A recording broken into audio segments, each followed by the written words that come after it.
What's up guys? Kumusta po kayong lahat? It's your kabayan here in Riyadh, and for today's video we are doing a quick ride around the city using our scooter. So matagal na natin itong gustong gagawin, no? So ngayon na talaga, ngayon tayo naka-available. So tara, samahan nyo ako guys. And of course, safety first. Wear your helmet, bring your ikama, and always full charge your scooter here so that malaylayo po yung marating natin. So tara na.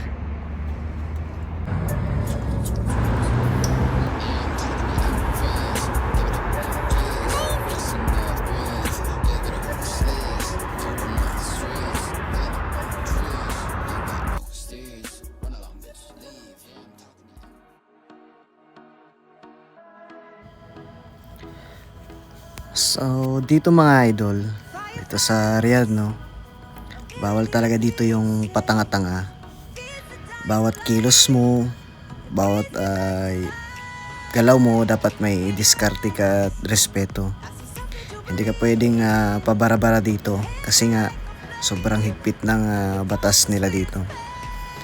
Simple lang, respeto sa kultura, respeto sa mga tao, respeto sa sarili mo, yan yung pinaka-importante.